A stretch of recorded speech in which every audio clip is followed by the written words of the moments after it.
بسم اللہ والصلاۃ والسلام علی رسول اللہ۔ کل ہم نے علم میراث کے مبادیات پڑھے تھے اور ان میں سے 3 چیزیں ہم نے پڑھی تھی۔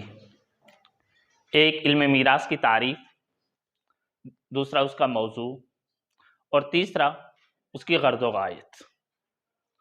اور آج ہم پڑھتے ہیں علم میراث کی فضیلت علم میراث۔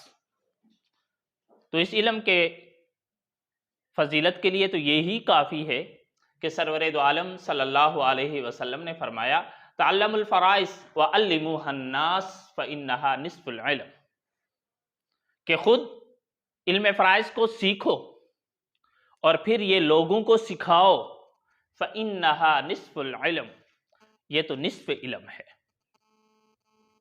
جتنے علوم اللہ تعالیٰ نے اپنے انبیاء علیہ السلام کے واسطے سے لوگوں تک پہنچائے ہیں، یہ علم الفرائض، علم میراث، یہ آدھا علم ہے۔ اب یہ کس جہت سے، کس وجہ سے یہ آدھا علم ہے؟ تو کچھ علماء نے تو کہا بس اللہ تعالیٰ نے اس علم کو آدھا علم قرار دیا ہے تو بس یہی کافی ہے، ہمیں اس میں فیصلہ کرنے کی ضرورت نہیں، وجہ بتانے کی ضرورت نہیں کہ کس وجہ سے ہے۔ لیکن جیسے ایک کاروباری اپنے کاروبار کا پیاسا ہوتا ہے، تو علم والا بھی اس علم کی پیاس میں ہوتا ہے کہ آخر یہ نصف علم کس وجہ سے قرار دیا ہے۔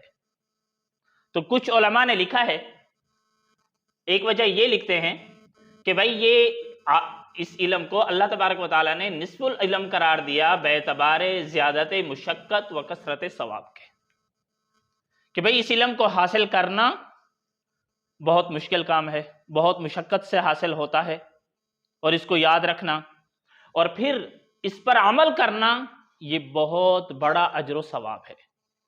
تو اس اعتبار سے اس کو نصف العلم قرار دیا گیا۔ کچھ علماء نے کہا کہ اس کو جو نصف العلم قرار دیا گیا ہے وہ اس اعتبار سے کہ اس کی جزیات کثیرہ ہیں، اس کی جزیات، اس کے مسائل بہت زیادہ ہیں، اس اعتبار سے اس کو نصف العلم قرار دیا گیا۔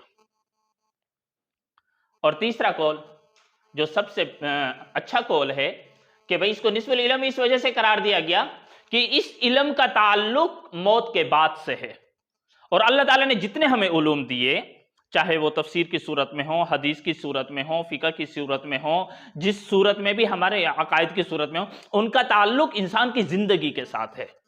اور یہ علم الفرائض، علم میراث، وہ علم ہے جو انسان کے کس کے ساتھ ہے؟ مرنے کے بعد ہے۔ بقیہ علوم کا تعلق انسان کی زندگی کے ساتھ تھا، اور اس علم میراث کا تعلق انسان کی موت کے بعد سے ہے۔ تو اس وجہ سے اس کو کیا قرار دیا گیا؟ نصف العلم۔ ایک حدیث میں یہ بھی آیا ہے، یہ ابن ماجہ کی روایت ہے، ایک حدیث میں یہ بھی آیا ہے کہ سرور دو عالم صلی اللہ علیہ وسلم نے فرمایا کہ علوم میں سے سب سے پہلے یہ علم الفرائض، علم میراث کا علم اٹھا دیا جائے گا۔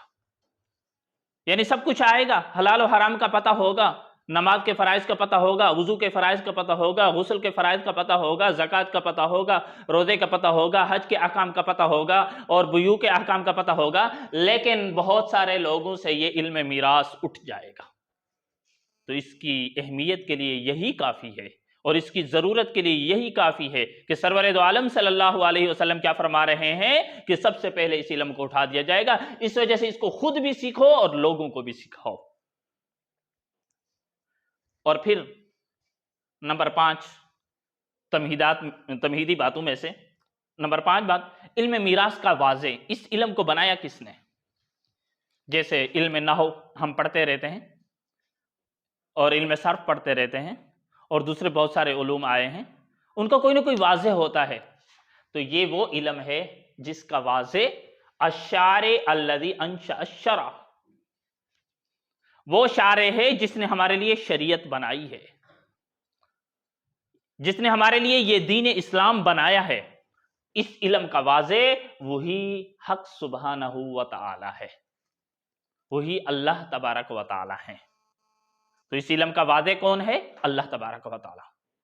دیکھیے، ایک انسان موٹر سائیکل بناتا ہے، کوئی بھی گاڑی بناتا ہے، تو کسی کے سامنے جا کر وہ کھڑی کر دے تو اس کو کیا پتہ چلے گا؟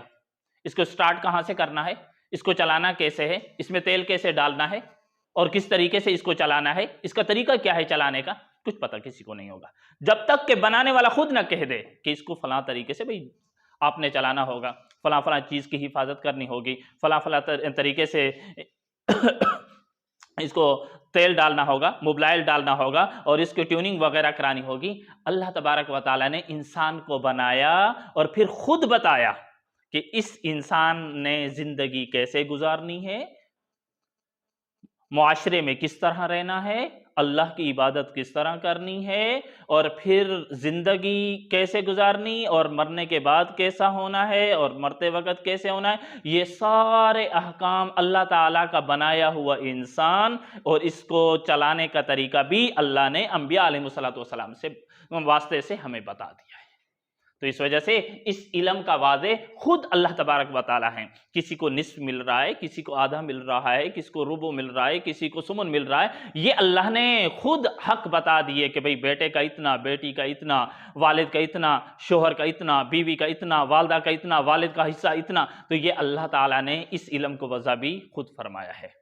تبارك الذي نزل الفرقان على عبده ليكون للعالمين نذيرا